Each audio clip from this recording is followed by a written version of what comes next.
10 तरीके के हम लोग ब्लड टेस्ट करते हैं। उसका अगर हम मतलब जनरली मैं आपसे पूछ रही हूँ, अगर उसका मैं एक आम तरीके से ये पूछूं कि उसमें खर्चा कितना आता होगा पर ब्लड टेस्ट, तो वो आम आदमी के लिए अगर वो पता करना चाहे तो कितने का टेस्ट होता है? एवरेज ये कम से कम एक व्यक्ति पे हमारा आता है 1000 से 1500 रुपये। अच्छा। हाँ। और ये सब आप निःशुल्क करते हैं? और अनगिनत लोगों का? अनगिनत लोगों का। तो आपने सुना होगा बचपन से पेरेंट्स कहते हैं कि अपनी कमाई का 10% या 20% हाँ, दशमांश देने के लिए। जी जी जी, समाज सेवा में लगाना चाहिए। तो उस फिलॉसफी को या उस फॉर्मेट को याद रखते हुए हम लोग कुछ पोर्शन एवरी मंथ इस संस्था में डालते हैं। कोरोना काल में भी मैंने वो हेल्प की लोगों की जो कर सकता था, खाना पाना पहुंचाना, फाइनेंशियल हेल्प करना, लोगों को ट्रांसफ़र कर देना। क्या ये भी कहा जितने कर सकते हो, जितनी मैं हेल्प कर सकता हूँ उतनी मैं आपकी हेल्प करूँगा। मंथन में आप सभी का बहुत बहुत स्वागत है। अच्छा, बहुत से ऐसे लोग होते हैं जो कि कुछ काम करते हैं और सारी दुनिया में ढिंढोरा पीट देते हैं, पर कुछ लोग ऐसे होते हैं जो बहुत खामोशी से काम करते हैं। कई बार किसी को पता ही नहीं चलता कि वो लोग जो हमारे ही बीच बैठे हुए हैं कुछ ऐसा कर रहे हैं जिससे कि दुनिया में बदलाव आ सके। आज मैं आपको ऐसी ही एक शख्सियत से मिलवाने वाली हूँ जो वैसे तो बही खातों में डूबे रहते हैं, लेकिन उसके बावजूद भी जो उनका पैशन है वो पैशन समाज सेवा की तरफ है। आज मेरे साथ हैं सीए मोहित जी। बहुत बहुत स्वागत है मोहित जी आपका। नमस्ते। धन्यवाद मैम। नमस्ते मैम। मोहित जी, सबसे पहले तो आप मुझे यही बताइए कि आप प्रोफेशन से सीए हैं। लोग सीए को एक बिल्कुल ही अलग नज़रिए से देखते हैं, मतलब हार्ड कोर फाइनेंसेस में डूबा हुआ आदमी। वो इंसान ये चुपके लोगों की सेवा करने के पथ पर कैसे चल पड़ा? एक्चुअली क्या मैम, ये समाज सेवा का जो लगन है समाज सेवा की, वो बचपन से ही है। अच्छा। मैंने अपने दादाजी को करते हुए देखा, अपने पिताजी को समाज सेवा करते हुए देखा। वो लोग क्या करते थे?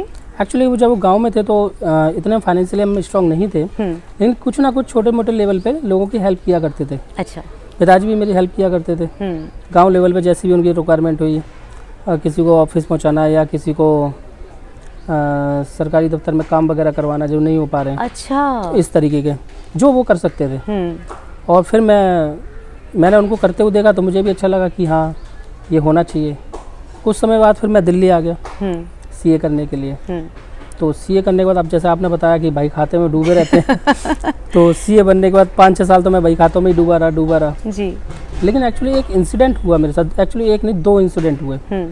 एक इंसिडेंट ऐसा हुआ कि मेरी वाइफ का छोटा भाई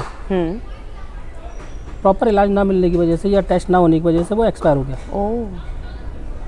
और मेरी जो शादी हुई है वो एक गरीब परिवार में हुई है, ऑटो फैमिली में। अच्छा। मेरे फादर इन लॉ आज भी ऑटो चलाते हैं वो। अरे वाह, आज भी चलाते हैं वो दिल्ली के अंदर। 40 साल हो गए उनको ऑटो चलाते हुए। हाँ। और मैं भी गरीब फैमिली से निकला हूँ तो उस दर्द को समझता हूँ। राइट। उस समय उनके पास इतने पैसे नहीं थे कि वो बॉडी टेस्ट करा पाते अपने बच्चे का, और सही बीमारी पकड़ में नहीं आई, जिसके चलते उनका छोटा बेटा एक्सपायर हो गया।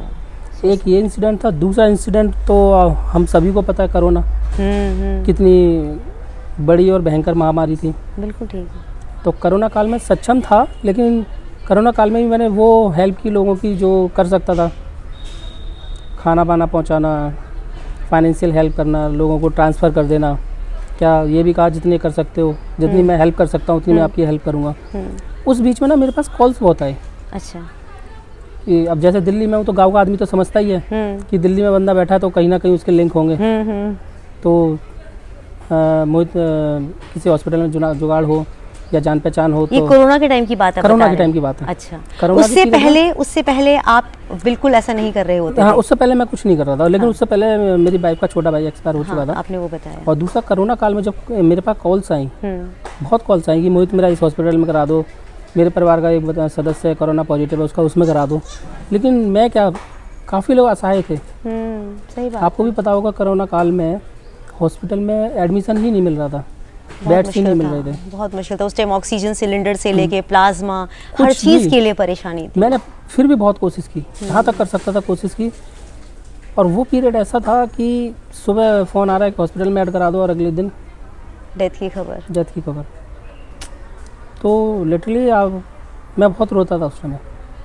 मैंने ये क्या हो गया, हम हेल्प नहीं कर पा रहे लोगों की, बिल्कुल भी हेल्प नहीं कर पा रहे। उस टाइम सच में बहुत हेल्पलेसनेस थी, बहुत। ये मान लीजिए लोग चाह कर भी कुछ नहीं कर पा रहे थे। मैं नहीं, बहुत से लोग ऐसे थे जो चाहते थे कि मैं कुछ ना कुछ योगदान दूँ, लेकिन फिर भी नहीं कर पा रहे थे। सही कह रहे हैं। उसके बाद फिर मैंने सोचा क्यों ना, जैसे ये कोरोना काल ख़त्म हुआ, फिर मैंने सोचा कहीं ना कहीं छोटे लेवल से हम शुरू करते हैं मेडिकल का काम। अच्छा, मेडिकल का काम मतलब? हाँ, मैंने निःशुल्क स्वास्थ्य शिविर लगाना चालू कर दिया। ओह। क्योंकि मैंने सोचा कि आज की डेट में कोरोना की वजह से कई लोगों के अंदर बीमारियां हैं, हम कुछ नहीं कर सकते। इनिशियल लेवल पे अगर जो हमने कर दिया, बॉडी टेस्ट भी कर दिए, दवाइयाँ भी दे दी और चश्मे भी दे दिए उनको, तो ये भी अपने आप में बहुत बड़ा काम तो होगा। निःशुल्क करने के लिए शुल्क तो आपको पे करना पड़ता होगा। हाँ, शुल्क तो मैं ये करते सारे बंदोबस्त आप कैसे कर पाते हैं? एक्चुअली देखो, आपको पता है मैं सी हूँ, हाँ। संस्था मैंने खुद बना ली अपनी। संस्था बनाने संस्था का नाम क्या रखा आपने? मेरी संस्था का नाम है अखिल भारतीय समाज सेवा फाउंडेशन। समाज सेवा फाउंडेशन। अखिल और ये भारतीय बेस्ड समाज कहाँ सेवा पे है? फाउंडेशन दिल्ली बेस्ड है। अच्छा। कुतुब बिहार फेज 1 में ही है रजिस्टर्ड ये। और मैं सीए हूँ, मेरे भाई बिजनेस करते हैं, मेरी वाइफ भी बिजनेस करती है। तो आपने सुना होगा, बचपन से पेरेंट्स कहते हैं कि अपनी कमाई का 10% या 20% हाँ, दान दशमांश में देने लगाना के लिए। चाहिए, जी जी जी। समाज सेवा में लगाना चाहिए। तो उस फिलॉसफी को या उस फॉर्मेट को याद रखते हुए हम लोग कुछ पोर्शन एवरी मंथ इस संस्था में डालते हैं। Very nice. और इस संस्था के माध्यम से दिल्ली के अलग अलग कोने में जाकर गरीब लोग हो गए, असहाय लोग हो गए या ज़रूरतमंद लोग हो गए, उनके बॉडी टेस्ट निःशुल्क करते हैं, उनके आइज टेस्ट निःशुल्क करते हैं, इवन चश्मा भी उनको प्रोवाइड कराते हैं निःशुल्क। Oh my God. और दवाइयाँ भी निःशुल्क देते हैं। अच्छा, तो इन सब चीज़ों के लिए देखिए, जहाँ तक मुझे पता है मैन पावर की बहुत ज़्यादा ज़रूरत होती है। तो डॉक्टर्स को अपने पैनल पे लाना, जो टेस्ट वाले जो ऑर्गेनाइजेशंस होती हैं, मतलब जितने भी ये ब्लड टेस्ट वगैरह करते हैं, उनकी जो ऑर्गेनाइजेशंस हैं उनको अपने पैनल पे लाना, ये तो एक बहुत बड़ी मशक्क़त की बात होगी। देखिए, फ्री में आप तो करते हैं, लेकिन वो तो फ्री में नहीं करेंगे, वो भी रेडी हो जाते हैं। बिल्कुल बिल्कुल सही बात है। एक्चुअली क्या, हमको स्टार्टिंग में थोड़ी प्रॉब्लम हुई थी जी, ये सब चीज़ें अरेंज करने में। फिर हमारा एक टाई अप हो गया गुड़गांव के मेरे रेपुटेड हॉस्पिटल के साथ। जब उनको मैंने अपना विजन बताया तो बहुत इम्प्रेस हुए। अरे वाह। तो उन्होंने कहा कि मोहित जी आप आगे बढ़िए, हम आपके साथ हैं, जो भी हमसे कंसेशनल रेट होगी वो हम आपको देंगे। ओके। तो फिर वहाँ से मैं चल पड़ा। स्टार्टिंग हमारी हुई बीपी शुगर से। अच्छा। हाँ, तो जो आजकल सबको प्रॉब्लम है। बीपी शुगर से वो प्रॉब्लम है। और बचपन से हमने यही कैंप देखा है, बीपी नाप लिया, बीपी चेक कर लिया, शुगर चेक कर लिया, हो गया कैंप। बिल्कुल। पता ही नहीं था कैंप क्या होता है। जी। फिर लोगों ने कहा कि मोहित जी ये कैंप नहीं है, अगर आपको वाकई में सेवा करनी है तो आप इसमें और भी टेस्ट जोड़िए। हाँ। फिर हमने इसमें सीबीसी, एलएफटी, केएफटी, मतलब प्रॉपर ब्लड टेस्ट आपने शुरू करवा दिया। हाँ, प्रॉपर ब्लड टेस्ट। हाँ। समथिंग 10 तरीके के हम लोग ब्लड टेस्ट करते हैं। उसका अगर हम मतलब जनरली मैं आपसे पूछ रही हूँ, अगर उसका मैं एक आम तरीके से ये पूछूं कि उसमें खर्चा कितना आता होगा पर ब्लड टेस्ट, तो वो आम आदमी के लिए अगर वो पता करना चाहे तो कितने का टेस्ट होता है? एवरेज ये कम से कम ये एक व्यक्ति पे हमारा आता है 1000 से 1500 रुपये। अच्छा। हाँ। और ये सब आप निःशुल्क करते हैं? और अनगिनत लोगों का? अनगिनत लोगों का। एक कैंप में कम से कम ये मान के चलिए 100 से 150 लोग आते हैं, लेकिन जिसमें हर किसी को नीड नहीं होती। हाँ। नीड ज़्यादा से ज़्यादा होगी 30 से 40 लोगों को या 50 लोगों को, उनके ही करते हैं। और अननेसेसरी नहीं करते। हमारे जो डॉक्टर साहब हैं, डॉक्टर साहब बोलेंगे तभी ये होगा, अदरवाइज नहीं होगा, चाहे पब्लिक कितनी भी बोलती। ब्लड टेस्ट डॉक्टर साहब टेस्ट चेक करते हैं, उसके बाद पेशेंट आते हैं, डॉक्टर साहब को बताते हैं कि मुझे ये प्रॉब्लम है, तो डॉक्टर साहब उस हिसाब से टेस्ट लिखते हैं। और आजकल आपने देखा होगा महिलाओं में जो नॉर्मल जो रहता है, क्या रहता है उसको, थायराइड की जो प्रॉब्लम रहती है। आजकल महिला क्या, पुरुषों को भी ये प्रॉब्लम है हाँ, थायराइड तो की। पुरुषों में भी आने लगी है। हाँ। तो हम वो भी हमने चालू कर दिया महिलाओं के लिए। ये बहुत अच्छा किया आपने। मतलब कुछ हिडन बीमारियां हैं जिनके बारे में पता ही नहीं हाँ। होता, और बहुत से ऐसे लोग आपने नोटिस भी किया होगा, ऐसे आते होंगे जिन्हें पता ही नहीं है कि उनको बीमारी है, उनको लगता है वो हेल्दी है बिल्कुल। हिंदुस्तान में क्या है कि आपने देखा होगा, हिंदुस्तान में सबसे बड़ी प्रॉब्लम ये है कि आदमी टेस्ट नहीं कराते अपने, स्वस्थ होने के बावजूद भी नहीं कराते। बिल्कुल ठीक है। हमें लगता है क्यों पता चले। 30 साल के बाद आदमी को साल में एक बार कराना चाहिए। मैं भी कराता हूँ, प्रत्येक वर्ष कराता हूँ। तो उस चीज़ को याद में रखते हुए मैंने सोचता हूँ कि कहीं ना कहीं घूम घूम के लोगों की कुछ तो टेस्ट करा दिए जाए, जिससे कि अगर उनमें बीमारियाँ तो इनिशियल लेवल पर पता चल जाए, उसके बाद कहीं भी जाके अपने डॉक्टर्स को दिखा दें। वो तो आप अपने इस ऑर्गेनाइजेशन के बारे में दुनिया को बताते क्यों नहीं है? मतलब मुझे लगता है कि आपको कोई प्लेटफॉर्म चुन करके लोगों को ज़्यादा बताना चाहिए आप जो काम कर रहे हैं। धीरे धीरे बता रहे हैं और आपकी सहायता ले रहे हैं। नहीं, क्योंकि सच में आप जैसे लोग, अगर और भी लोग जुड़ जाएं आप जैसे, तो मुझे लगता है कि जो सोसाइटी में जो बहुत सारी प्रॉब्लम्स है, जैसे आज हम लोग यहाँ पे आए हुए हैं, जो एक वृद्धाश्रम है, आप यहाँ पे आए हुए हैं, और मुझे बहुत अच्छा लगा कि आप यहाँ पे भी आके बहुत एक्टिव हैं, यहाँ पे भी लोगों की आप मदद कर रहे हैं। ये मेरा सेकंड आज के दिन में। अच्छा, ये मेरा सेकंड कैंप है। आप पहले कुछ करके आ चुके हैं? इससे पहले कैंप लगा के आ रहे हैं। ओह, एक लोकल कॉलोनी है, हाँ, उस कॉलोनी में कैंप लगा के फिर हम यहाँ आए। मतलब आपका आज आप हर संडे को अपने आप को बुक रखते हैं जी, ऐसे ही? एवरी संडे, प्रत्येक संडे हमारा, अगर कोई फेस्टिवल नहीं है तो प्रत्येक संडे हमारा कैंप रहता है। पहले आप कैंप लगाते हैं और फिर जैसे अभी आप वृद्धाश्रम में आए तो आप यहाँ पे आते हैं? जी, नहीं, यहाँ प्रत्येक संडे नहीं आते हम, अलग अलग जगहों? अलग अलग जगहों पर। अच्छा, एक बात बताइए, जैसे आप वृद्धाश्रम में आते हैं जो ऐसी वाली जगह है, यहाँ पे जब आप इन वृद्धों को देखते हैं, जिस स्थिति में ये लोग यहाँ पे होते हैं, आप लोग उनकी हेल्प करते हैं, मदद करते हैं, कभी आपको कोई चीज़ बहुत अखरती है अंदर से? मैम बहुत सी चीज़ें करती है लेकिन बोल नहीं सकते। पर मैं जानना चाहती हूँ कि मेरे को लगता है कि सोसाइटी में ना लोगों को पता होना चाहिए, बहुत सी चीज़ें ऐसी है जो लोगों तक पहुँचती नहीं है। मैं तो बस ये कहता हूँ कि भगवान ऐसा ही आशीर्वाद बनाए रखे जिससे कि मैं लोगों के काम आता रहूँ, इस कैंप को और बड़ा कर लूँ। अभी क्या है कि हमारी कैंप में कुछ चीज़ें नहीं हैं, जैसे कि दांतों की प्रॉब्लम्स है, हाँ, वो हमारे कैंप में नहीं हो सकते।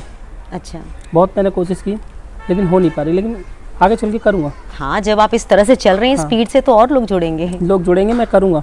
और जितने लोगों को आराम मिलता है, दुआ देते हैं, उनकी दुआएं बेकार नहीं जाएंगी, वो भी जल्दी चालू होगा। अच्छा, आपने कुछ विजन आपके है कि आप मैं इस विजन के साथ इस काम को आगे बढ़ा रहा हूँ? मेरा विजन है शिक्षा और स्वास्थ्य में।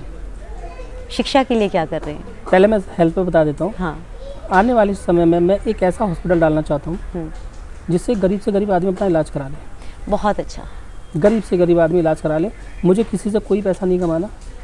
आज भी मैं अगर देखा जाए तो 2 साल से ज़्यादा का समय हो चुका है मुझे मेडिकल के क्षेत्र में। मैंने एक पैसा नहीं लिया, ना किसी से डोनेशन लिया, ना ही डोनेशन बॉक्स रखा। अगर आप अभी कैंप में देखेंगे तो आपको कहीं भी डोनेशन बॉक्स नहीं मिलेगा। नहीं, बिल्कुल। तो इसी को ध्यान में रखते हुए मैं सोच रहा हूँ कि एक ऐसा हॉस्पिटल डाला जाए जिसमें गरीब आदमी अपना अच्छे से अच्छा इलाज करा सके। और ये मैं नहीं कर रहा, काफ़ी लोग कर रहे हैं देश में। हाँ, लेकिन काफ़ी लोग कर रहे हैं। बहुत लोग कर रहे हैं, लेकिन ना कुछ टाइम बाद उनका विजन चेंज हो जाता है। जब पैसे मतलब अचानक जब नेम फेम आता है ना तो लोग बहुत बदल जाते हैं। नहीं मैम, ऐसे बहुत से लोग हैं जिनको मैं जानता हूँ, हाँ, जिन्होंने अभी तक नहीं किया। 10 साल से क्या 20 साल से कर रहे हैं वो लोग, और उसी पथ पर चल और रहे हैं। उसी पथ पर चल रहे हैं। आपने अपने आप से वादा किया है कि आप कभी बदलेंगे नहीं? नहीं, बिल्कुल नहीं बदलूंगा। अच्छा, आपका ड्राइविंग फोर्स क्या है? क्या चीज़ है जो आपको हमेशा मोटिवेट करके रखती है कि मुझे इस लाइन में आगे बढ़ते जाना है? एक्चुअली क्या, मैंने बहुत गरीबी देखी मैं, और गरीबी के साथ साथ अब जब मैं कैंप लगाता हूँ, जगह जगह जाता हूँ, तो देखता हूँ कि लोग कितने असहाय हैं अभी भी। बात तो सही है। उनको नीड है। सरकार अपना काम कर रही है, बहुत अच्छे से कर रही है। हम चाह रहे हैं कि उसके साथ साथ हम भी कुछ अपना योगदान दे दें। सरकार आपकी मदद कर रही है? सरकार पब्लिक के लिए मदद कर रही है लेकिन ना। आपकी मदद, क्योंकि बहुत सारे एनजीओज ऐसे हैं जिनको सरकार नहीं, मैंने हेल्प सरकार करती से है। अभी तक हेल्प करती है, लेकिन मैंने अभी ली नहीं है हेल्प। आपको कोई प्लेटफॉर्म- दिक्कत लगती है कि सरकार से मदद लेने के बाद बहुत सी ना, चीजें ना, आपके हाथ में नहीं रहेगी? मुझे कोई प्रॉब्लम नहीं। नहीं, ऐसा कुछ नहीं है। सरकार देती है, एड देगी? हाँ देती है। नीति आयोग में, आई थिंक नीति आयोग में रजिस्ट्रेशन कराना होता है एक। अच्छा, हाँ, एक रजिस्ट्रेशन होता है, वो 2 साल के बाद होता है। अभी तो मैं उसके लिए एलिजिबल भी नहीं हूँ। अच्छा। हाँ, सरकार कोई इंटरफेयर नहीं करती। सरकार तो कहती है कि आप आइए, नेक काम कीजिए और हमसे पैसा ले जाइए। सरकार मना नहीं करती। आपको इंस्पायर कौन करता है? जनता। आपके पेरेंट्स हैं अभी? हाँ, पेरेंट्स हैं। तो वो जब आपको ये सब करते हुए देखते तो उनके क्या रिएक्शंस होते हैं? उनको बहुत खुशी मिलती है। वो खुश होते हैं कि मेरा बेटा ऐसा कार्य कर रहा है। और उससे भी ज़्यादा खुशी जब होती है उनको, जब बाहर की माताएं, दादी या बहन भाई बोलते हैं कि ये मेरा भाई है। हाँ, दादी बोलती है कि ये मेरा बेटा होता तो मुझे बहुत खुशी होती। मैं चाहती हूँ कि अगले जन्म में ऐसा मेरा बेटा हो। इससे उन लोगों को ज़्यादा खुशी मिलती है। So sweet. अच्छा, आपने शिक्षा की बात की थी, मैं शिक्षा के बारे में हाँ, तो पूछना ही भूल गई। शिक्षा में मैंने एक्चुअली क्या देखी मैम, जैसे कि मैंने पहले बताया था, मैं बहुत गरीब परिवार से आया हूँ। मैंने जाना है कि शिक्षा का महत्व क्या है और शिक्षा कॉस्टली कितनी है। तो मैं उच्च शिक्षा के लेवल पे काम करना चाह रहा हूँ, और मेरे दिमाग में भी है, प्लेटफॉर्म बना भी रहा हूँ। जो असहाय और गरीब लोग हैं, ज़रूरतमंद लोग हैं, जो बच्चे पढ़ना चाहते हैं लेकिन पेरेंट्स के पास पैसा नहीं है, तो मैं उनके लिए CA की क्लासेस, UPSC की क्लासेस, नीट की क्लासेस, जितने भी टफ़ लेवल के एग्ज़ाम्स होते हैं उनकी क्लासेस चालू करना चाहता हूँ, बहुत बढ़िया। जिससे कि वो लोग अपना आराम से स्टडी कर सकें। उनको ये ना लगे कि मेरे पिताजी के पास पैसा नहीं है तो मैं पढ़ाई नहीं पढ़ पा रहा। अच्छा, ये ना आइडेंटिफाई करना कई बार बहुत मुश्किल हो जाता है कि कौन नीडी है कौन नीडी नहीं है। मैम नहीं हो सकता, मेरे लिए नहीं हो सकता। हाँ मैं चार्टर्ड अकाउंटेंट हूँ, मैं आपके पैन कार्ड आधार कार्ड पर बता दूंगा कि आपके क्या ट्रांजेक्शन चल रहे हैं। मैं क्या, सरकार भी बता देगी। हाँ, पर जब पहली नज़र में किसी को देखते हैं, जब आपने उसका पैन कार्ड और आधार कार्ड नहीं मांगा, तब तो आप उसकी बातों में ही आएंगे। नहीं कर सकते, उसके लिए टीम बनाई जाएगी। मैं अच्छा, प्रॉपर टीम बनाई जाएगी उसके लिए। आपके सरकार भी टीम बनाती है। हाँ, आपकी टीम में जितने भी बच्चे हैं, मतलब आपने कैसे लोग रखे हैं? यंग रखे हैं, एल्डरली रखते हैं? सारे यंग है हमारे टीम में, और सारे फैमिली मेंबर हैं, भाई है मेरे साथ। लड़के लड़कियां सब मिलके काम करते हैं? सब मिलकर काम करते हैं, जितने भी ये सारे भाई हैं। डॉक्टर्स की टीम अलग है, वो आप हॉस्पिटल के पैनल पे हैं, और जो चश्मे वाले हैं वो अलग हैं। बाद बाकी सारे हमारे भाई हैं। हम 7 लोग हैं। 7 लोग हैं आप? हाँ। So nice. अच्छा, जब आप ये सारा कुछ सोशल सर्विस वगैरह जब आपने काम करना शुरू किया, तो आपको कभी ऐसा लगा कि मैं काम शुरू तो कर रहा हूँ, पर इसे आगे तक या मंजिल तक पहुँचाऊँगा कैसे? कभी भय रहा? नहीं मैम, कभी भय नहीं रहा। बस ये था कि स्टार्ट कर देना है। थोड़ी दिक्कत आई थी स्टार्टिंग में, थोड़ी दिक्कत आई, लेकिन फिर वो चलने लगा, लोगों का साथ मिलने लगा। अब तो कॉल्स आ जाती हैं कि मोहित जी आप हमारे एरिया में कैंप लगा दीजिए। नेक्स्ट 2 मंथ 3 मंथ्स की डेट्स बुक होती हैं। तो अब तो हम इसमें बिल्कुल इन्वॉल्व हो चुके हैं। स्टार्टिंग में थोड़ा लगा, लेकिन अब नहीं लगता। मेरे भाई हैं, सारे यंग हैं, उनको भी नहीं लगता। कभी आपको कोई फाइनेंशियल क्राइसिस या क्रंच नहीं महसूस हुआ इतना कुछ करने के दौरान? कभी नहीं मैम। एक्चुअली क्या, जनता का साथ है और दुआएं भी हैं। लोग हेल्प करते हैं फाइनेंशियली आपको? नहीं, वो सारा सिर्फ और सिर्फ आप करते हैं? सारा अपना, टोटली अपना। अगर कोई देगा तो मना नहीं करते हम। हाँ। लेकिन ऐसा अभी तक कोई हुआ नहीं है, किसी ने दिया नहीं है।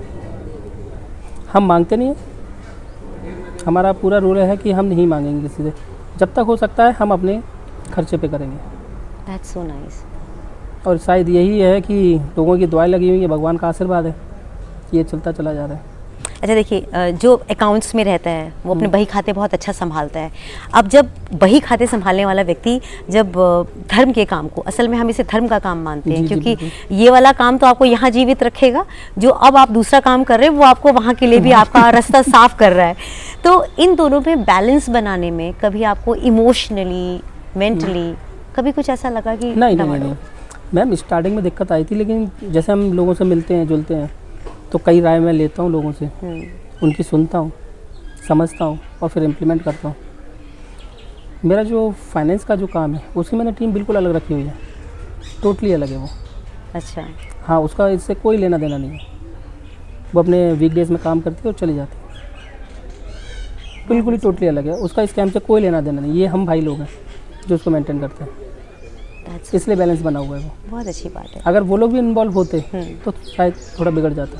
अच्छा, आपकी वाइफ, आपके बच्चे भी हैं? हाँ, दो बच्चे हैं मेरे। तो आपने कुछ सोचा है उन लोगों के बारे में भी? क्योंकि जब आप अपना सब कुछ, अधिकांश समय जो बचता है, जो हम संडेज बोलते हैं कि फैमिली वाला संडे होता है, आपका फैमिली वाला तो संडे है ही नहीं, आपका तो दूसरी फैमिली वाला संडे चल रहा है।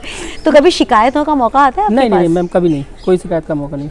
आपकी वाइफ भी हेल्प करती है? हाँ बिल्कुल, पूरी हेल्प करती है मेरी वाइफ। और बच्चे भी छोटे हैं मैम।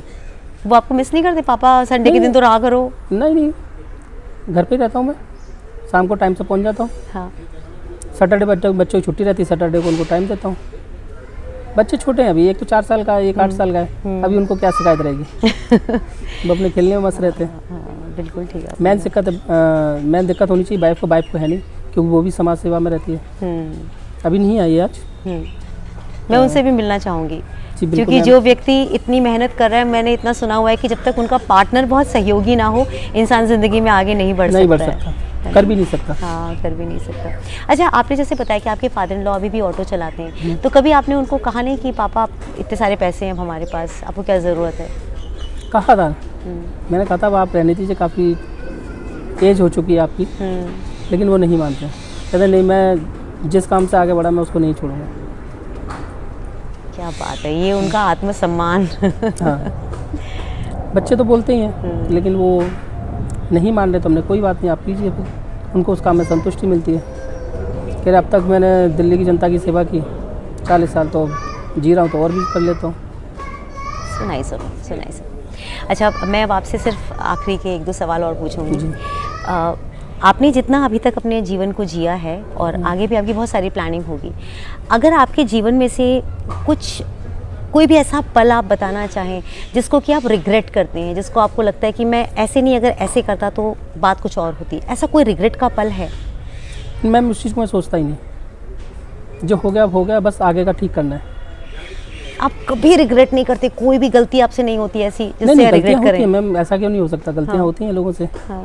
लेकिन उन गलतियों को दोहराना नहीं चाहता, ना सोचना चाहता। जो हो गया उसको आगे ठीक करेंगे। बहुत अच्छा, मतलब आप को भी बिल्कुल स्ट्रेस नहीं लेते आप जिंदगी में? ना स्ट्रेस लेके क्या करूँगा मैं क्या करूँगा, स्ट्रेस ले लिया फिर लोगों की सेवा ही नहीं कर पाऊँगा। बिल्कुल ठीक बात है। अच्छा, आपके जीवन से अगर 3 लेसन्स हमारे दर्शकों को देना हो तो ऐसे कौन से 3 लेसन्स हैं जो आप उन्हें देना चाहेंगे? सबसे पहले तो मैं यही कहना चाहूँगा दर्शकों को कि अपने माँ बाप का ज़्यादा ख्याल रखें, जो बहुत ज़रूरी है। हाँ। अपनी शिक्षा पे ज़्यादा ध्यान दें, आज की डेट में वो भी बहुत ज़रूरी है। और जब आप सक्सेस हो जाएं, किसी मुकाम पर पहुंच जाएं, तो समाज सेवा भी बहुत ज़रूरी है। जैसे कि आप बिल्कुल सही आपने कहा, वो भी बहुत ज़्यादा ज़रूरी बहुत है। ज़रूरी। अच्छा, आपके दोस्त हैं? हाँ, फ्रेंड्स हैं मेरे। आपके फ्रेंड्स हैं? हाँ, फ्रेंड्स। मतलब आप उनके साथ भी जेल अप हो पाते हैं? उनको लगता है हाँ, अरे बिल्कुल। भाई इसके पास कहाँ वक्त मैं है? उनसे बस ये कह देता हूँ, मुझे भाई संडे को माफ़ करना बाकी के दिन तुम्हारे। अच्छा। हाँ, कहीं घूमने भी जाना है हाँ। फ्रेंड्स के साथ या फैमिली के साथ, संडे छोड़ के हम कहीं भी चले जाएंगे, कभी भी चले जाएंगे, सिर्फ संडे को नहीं जाएंगे। लवली। आपकी फ्यूचर प्लानिंग्स तो आपने मुझे बताई, देखिए फ्यूचर प्लानिंग्स क्या है? कोई आपका ड्रीम सीक्रेट, कोई ऐसा सपना है जो आप चाहते हैं कि पूरा हो जाए? मेरा मेन उद्देश्य तो मैम यही है। कोई और इसके अलावा ड्रीम नहीं है आपका, कोई गरीब सीक्रेट लोगों ड्रीम? के लिए नहीं, मेरा मेन जो उद्देश्य यही है कि गरीब लोगों के लिए हॉस्पिटल और शिक्षा का काम कर लूँ, स्वास्थ्य और शिक्षा का काम कर लूँ, ये मेरा ड्रीम है। उसके बाद जो भगवान को मंजूर होगा वो होगा। जब आपने इतने अच्छे ड्रीम्स देखे और आपका पैशन, विजन, सब कुछ बहुत क्लैरिटी के साथ सिर्फ और सिर्फ लोगों की मदद करना है, तो मुझे लगता है कि भगवान भी ऐसे में ज़रूर मदद करते हैं। बिल्कुल, है ना? Thank you so much Mohit ji, आपसे बात करके सच में बहुत अच्छा Thank you, लग रहा है कि मैं आज एक ऐसे व्यक्ति से बात कर रही हूँ जिसका विजन और फंडा बिल्कुल क्लियर है, सिर्फ और सिर्फ समाज सेवा। पैसा कमा रहा हूँ समाज के लिए। That's नहीं, अपने लिए भी और समाज अपने के लिए। जाहिर सी बात है, हाँ। उसमें तो हम अपने आप को इग्नोर नहीं कर सकते ना। हम हैं तो ही हम कुछ कर पाएंगे। बिल्कुल। बहुत बहुत धन्यवाद मोहित जी आपका, और आप ऐसे ही लोगों Thank you, की ma'am, सेवा thank you। करते रहिए। आपसे जी, हम भी बिल्कुल। इंस्पिरेशन लेंगे और जो मेरे दर्शक हैं उन्हें भी बहुत इंस्पिरेशन मिलेगा। Thank you so much. नमस्ते।